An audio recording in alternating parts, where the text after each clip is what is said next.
Lavinia, how are you today? Hello, everyone. I'm good, thank you. Thank you for having me, Anna. Thank you so much for being here. I'm really excited to listen more about reflection, which is the topic you're bringing today, and also tell everybody that we'll have some time for some interaction and exercising. How is it that we can stop and digest everything we've seen here and start having more concrete ideas about what we can do from now on? Então, pessoal, convido todos vocês a escreverem no chat o que está vindo à mente de vocês, de insight, e também escreverem perguntas, porque a gente vai ter um tempinho depois da apresentação da Lavínia. Lavínia, as we say here at Novi, brilha aí, so shine all of your beauty. Thank you, Anna. And yeah, thank you so much for having me.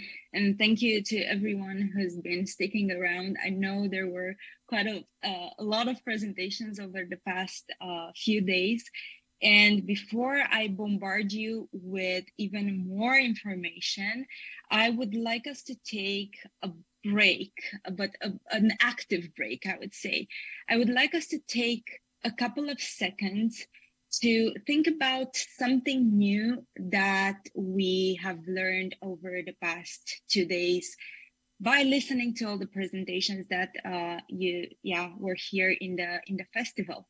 But what I would like you to do is write in the chat, but please don't press enter until I say so. And this is quite tricky because I'm not going to be able to see what you guys are doing, but I hope I nail it. So let's take 20 seconds, write something in the chat, don't press enter. What is something new that you've learned over the past 2 days?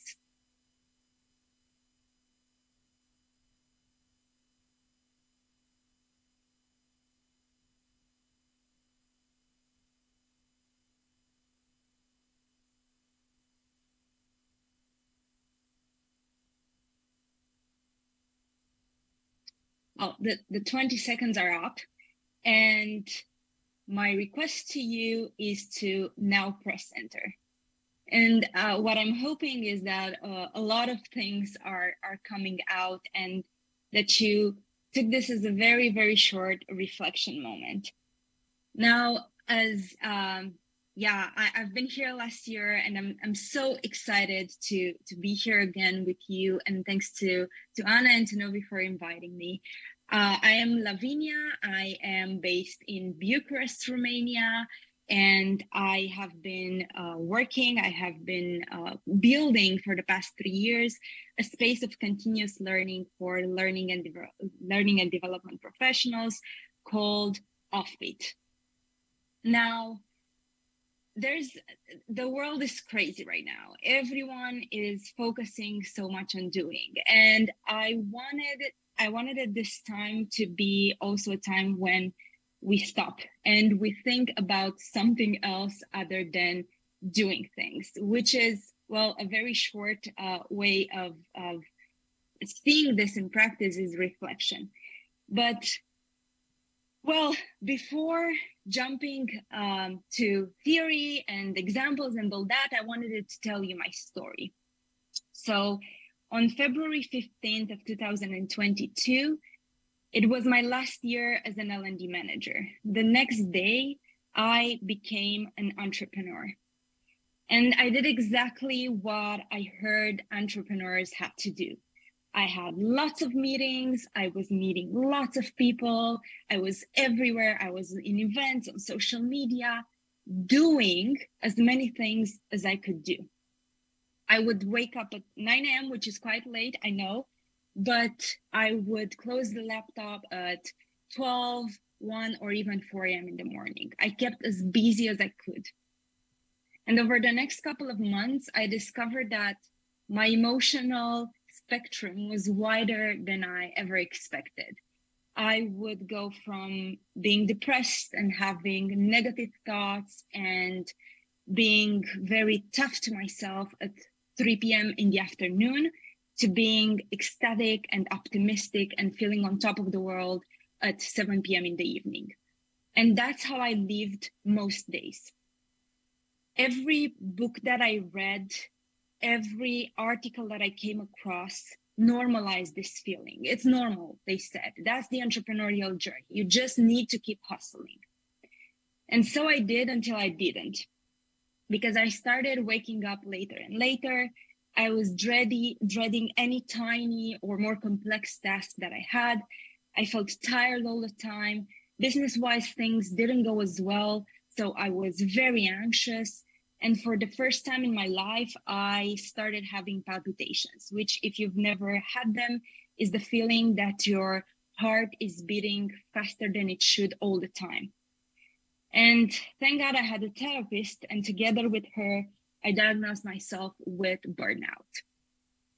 Now, I would like to tell you that it was easy to step back, but it wasn't, because I felt guilty all the time. I would tell myself that I'm lazy, that I'm not made to be an entrepreneur, that I'm failing, and actually that I am a failure. But funnily enough, I had to stop to be able to move forward. So I took afternoons off. I started taking long walks. And sometimes to be honest, I just did nothing. But that gave me a lot of space to think about my journey and to think about what I've been through in my full-time jobs and in the past couple of months. And now, months later, I can talk about this without crying, which is a great step. And I'm slowly but surely recovering. And more important, I know what I need to do now more than I knew when I was doing the damn thing.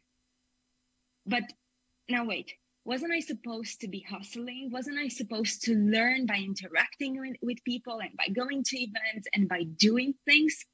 How come did I gain so much perspective by taking it slower and allowing myself time to think? That's when I started really looking into what reflection is and how it can help us develop as human beings, as professionals, and how it helped me.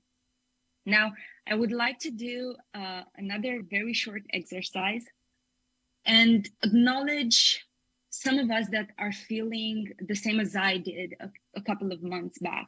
And I would like you to take like the virtual Zoom hand, which can be found in reactions, and raise your hand if you feel like the world is too much for you right now. If you feel like you need a break and you're maybe even afraid of taking that break.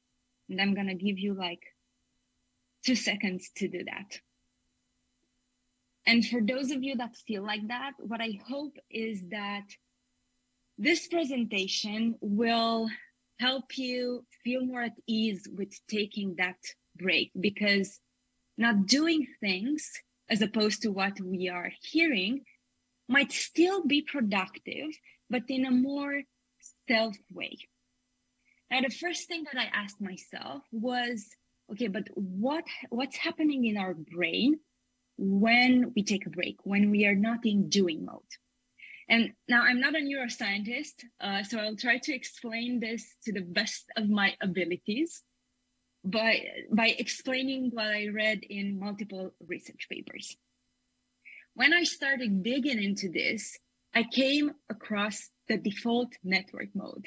And I like to say that this saved my life. Let's use the metaphor of a social gathering, like a dinner party. When you're hosting a dinner party, you have specific tasks and responsibilities. You have to cook the meal, you have to set the table, you have to make sure that everyone is feeling as great as possible. You're focused on these tasks, you are making sure everything is running smoothly and according to plan. And this is when your brain is engaged in goal-oriented activities and focused thinking. And they are associated with something called the central executive network and the salience network. Okay, but what happens when our guests leave? Well, first you have to clean, but after that, you're sitting on the couch. Let's say you're relaxing and you're reflecting about what just happened.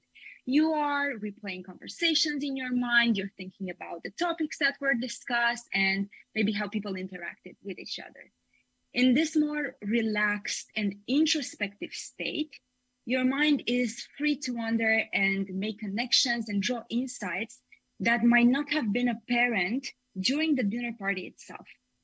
And this relaxed reflective state represents your brain default network mode. It's a time when it's not focused on specific tasks or the external world, but rather it's focused on looking inward, on self-reflecting, on thinking about what just happened, on your experiences, on evaluating them. And basically in this mode, the different regions of the brain start popping up and they start forming connections. And something else that it's important to know about this default network mode is that it kind of works like a toggle button with the other two, the central executive network and the salience network.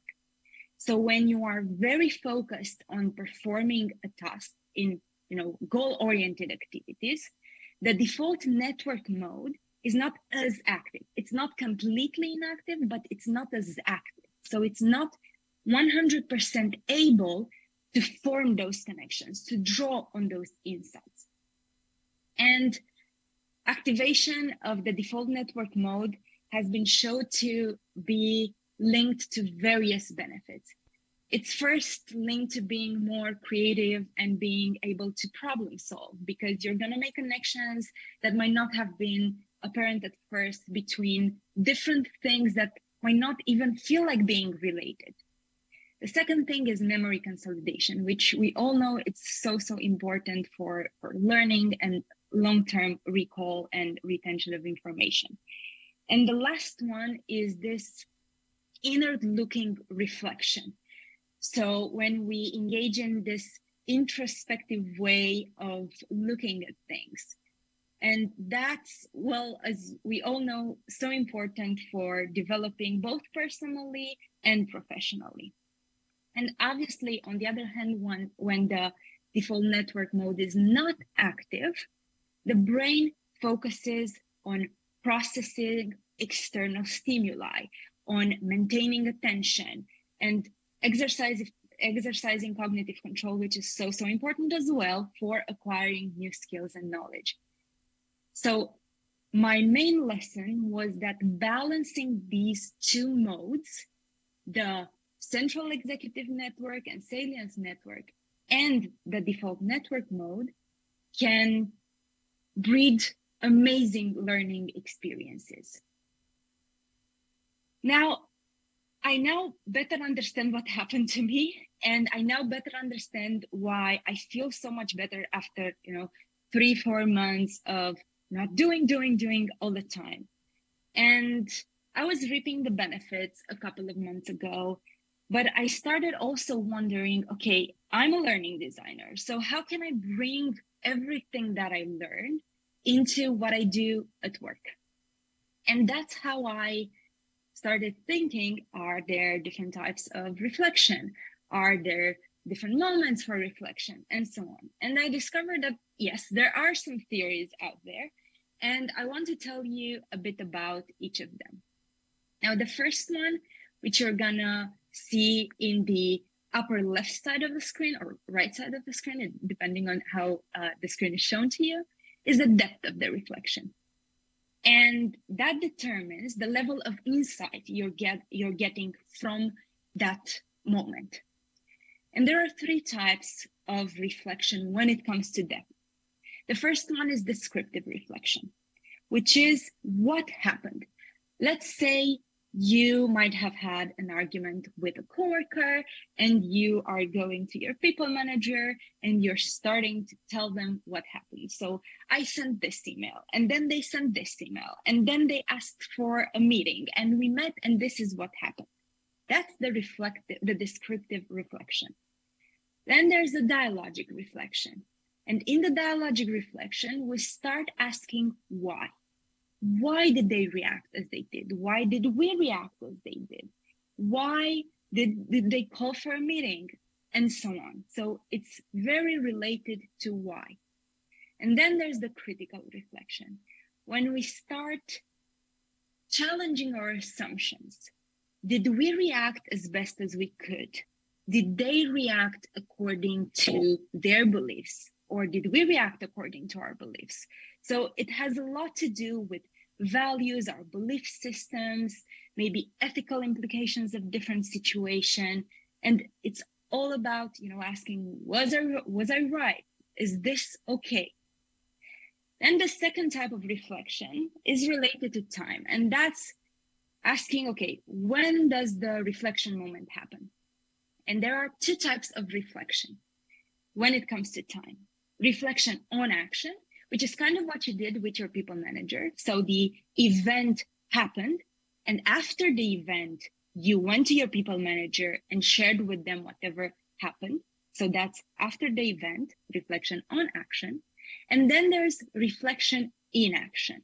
And that's the reflection that happens when the event is happening. So maybe when you had that conversation with your coworker, you started asking yourself all kinds of questions about how you're feeling, what are you going to say, and so on. That's reflection in action. Then there's the focus of reflection. And this is quite an easy one. It's about individual reflection. So basically, what am I feeling? What are my strengths? What's my future? What's been happening to me? And so on. Then there's the interpersonal reflection, which is kind of the situation with your coworker. So I'm thinking about how did we collaborate? How did we communicate? What is the way that we can resolve this conflict? And so on. And then the third one, it's about broader systemic organizational issues.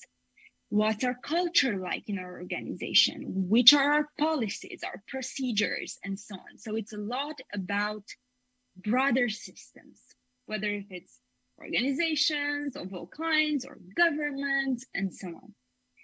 And the last one is the medium of reflection, because you can either reflect on your own or you can reflect in groups.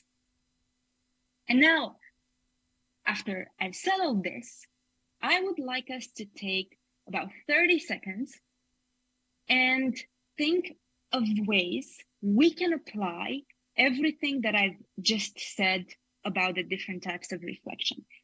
You might be saying, okay, Lavinia, you're crazy. I couldn't retain all that information. So I prepared a slide for you with very short descriptions for each type of reflection. So my question and my requirement to you right now is to take the next 30 seconds, and you can write in the chat and share, or you can write in your notes on your phone or wherever, and think of ways you can adopt these types of reflection, either in your work as an L&D professional, in your wider organization, or even for your own personal development.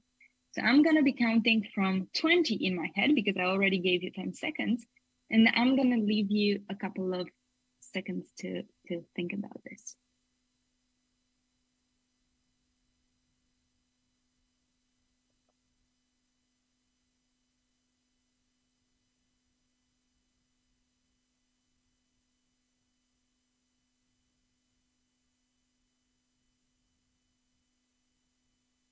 Now you can take this moment and make it longer once the session stops and the festival ends.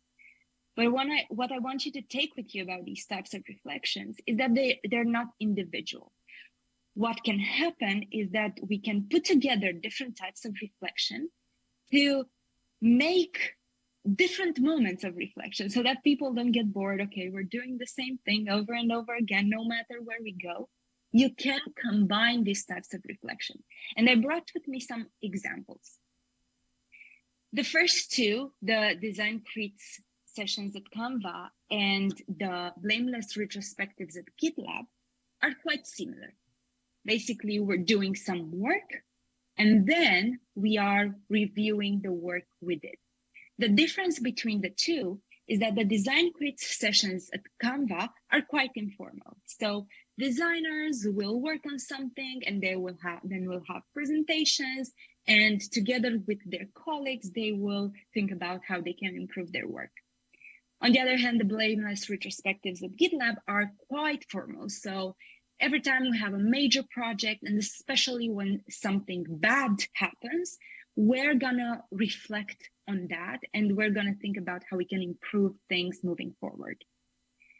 Then the third one is about individual reflection, and it's about solitary reflection as well. So the Headspace company, you might have heard of it. They have an app with meditation sessions, and they are giving the app for free to their employees.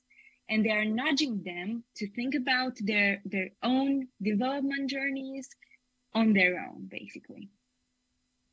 Then continuous sense making at Offbeat. This is very kind to my soul because we are doing it in Offbeat. So what we're trying to do is that at the end of our weekly session, so at Offbeat in our community, we meet on a weekly basis in different types of sessions. But in most of them, we try to have like 10 to 15 moments of sense making. What sense making means is that we're going to think about what we've learned, and then we're going to think about how we can apply this in our work, daily work, or our own personal development. So it only takes a couple of minutes, and it might be individual sometimes, or it might be in group sometimes. It depends on the session. Then if we're moving closer to learning experience design itself and what we can do in programs, I brought an example from Airbnb. So they have this university where they teach people how to work with data, people from all over the company. And throughout the program, these people will have some sort of journal where they document the things they're learning and how they're going to use whatever they're learning. So that's happening throughout the program. They take notes of insights, and it's basically about yourself, and it's a lot on your own. And then the last one, which is my favorite one, to be honest, comes from Spotify. They have these learning circles, and they really nudge you to look for intervision as a way of organizing these learning circles, because we found them the framework is very, very useful. So it's intervision. And what happens in these learning circles is that different people from different functions of the company meet, discuss their challenges, and they just take a moment to themselves to think about how they can improve different parts of their work. So it's individual reflection because it's about themselves, but on the other hand, it's group reflection because they're thinking about themselves and their challenges in a bigger group. Now, promise this is the last time we're gonna reflect, but I would like you to think about one new thing that you have learned about reflection in this very short session. It can be a word, it can be a sentence, it can be an example, whatever comes to mind.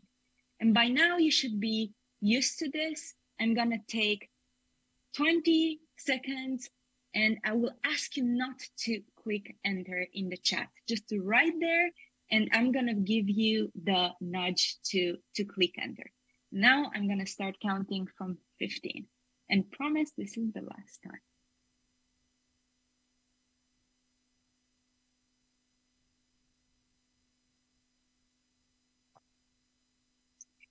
Good. Now, whatever you wrote, it doesn't matter, even if it's a blip of a thought, just press enter. And I hope that's something that you're gonna take away with you and think about it more, and maybe even find some way to apply it in your own work or your personal development. Now, you know, it's very funny because in the age that we live, we are bombarded with information. So there's information everywhere about our personal lives, from work, from worldwide events. So there's a lot of knowledge that's coming our way. But truth be told, managing that knowledge is more important sometimes than acquiring it. Knowing how to use it in practice is more important. And that's how we acquire wisdom as well. And I found this quote a couple of months back when I was going through all the turmoil, and it couldn't have come at a better stage in my life. And I wanted it to seem very smart. So not Isaac Asimov, the sci-fi author, said this, but actually TV show character from a TV show I was watching. So you never know where moments of wisdom might come to you. So just keep your mind open. Now there are 3 takeaways I want you to take with you after this session. The one thing is that our brain never sleeps. Even when we're sleeping, our brain is not sleeping. And even when we are reflecting or we're not doing anything, our brain is not sleeping. The default network mode is more active than when we're doing things, and it facilitates creativity, it facilitates memory consolidation, and this introspective thinking that helps us grow personally. The second thing is that there are different types of reflection, and those different types you can combine to make the learning experience design or your organization more exciting for learners and for your people. And the third thing, which I didn't wrote right here, but I think it's so important to take away with you, it's something that I was saying at the beginning, is that if you feel like you need to take a break and you're still feeling guilty, please leave that feeling aside. Your brain will keep on working for you, even in those times. You're going to come back not only less tired, more active, but also with all sorts of insights that you're going to be able to use in your work. And this was it from me, and it's time to throw questions. Lavinia, if there was still somebody in the audience that thought that learning meant us, becoming machines, content consuming machines, I'm pretty sure that person now has widened their thoughtware about this. Thanks a lot to your explanation about how our brain can actually foster memory and creativity and the different kinds of reflections that there are. But I still wonder, how can, even if we know that, how can we grow adoption to use these different types for quality time reflection in our teams? Yeah, that's a very good question, and I think it's a very good question because people have been saying to me, but Lavinia, like people are used to getting information, content, right? So they're not going to perceive reflection as a moment of learning.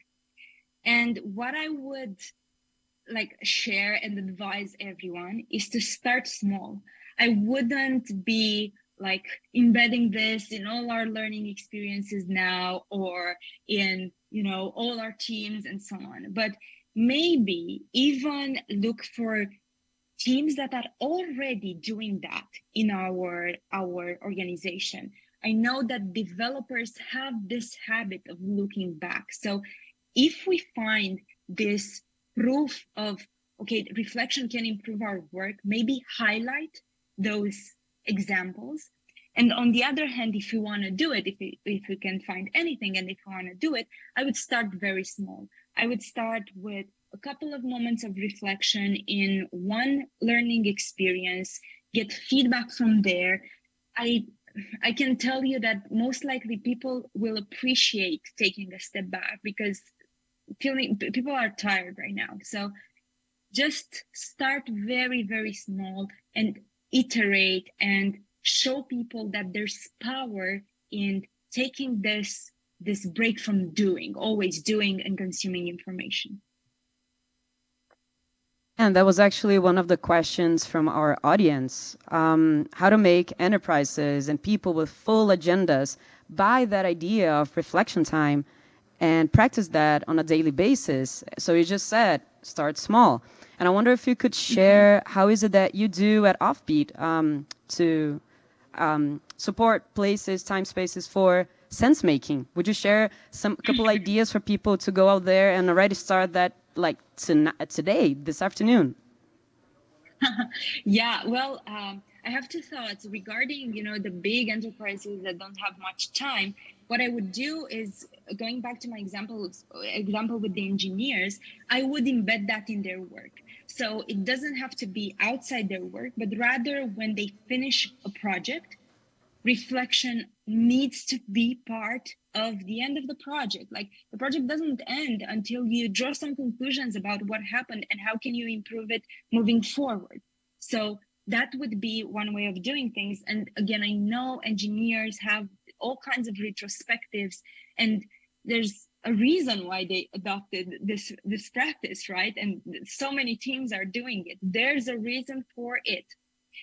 And then about your second question, how we're doing it in Offbeat. So we operate as a community. So we have, as I was saying in our presentation, we have all kinds of weekly sessions. They can be workshops, they can be presentations, they can be just sharing sessions. But we always, in the design of the session, no matter who's coming, we are always going to add 10 minutes before the session ends, where we ask people to think about what they've learned and how they want to apply whatever they've learned. And we do have like individual reflections as well, but we also put them in breakout rooms, just because we know it's more active, it's more engaging to talk to someone else. And that's another way, going back to the question in the chat, that's another way for people to take that time. So even when you're organizing a workshop or you're organizing a training, you don't even need to call it a reflection moment. You need to leave that space at the end, in the middle, at the beginning. It doesn't matter. Just leave that space where people don't receive information, but rather they process it. They think about what does it mean to them. So yeah.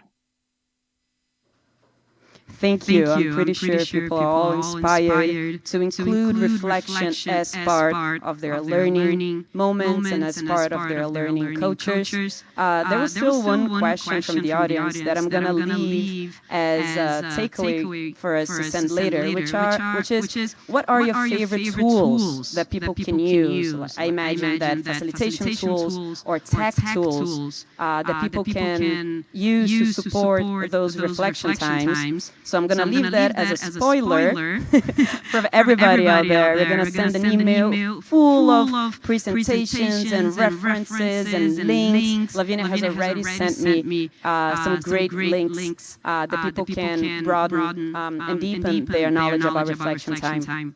Lavinia, we are ready to close our festival. And so thank you so much for being here. Hopefully next year we'll do more wonders together. Thank you, Anna. Thank you for having me. Bye, everyone. Thank you so much. Bye-bye.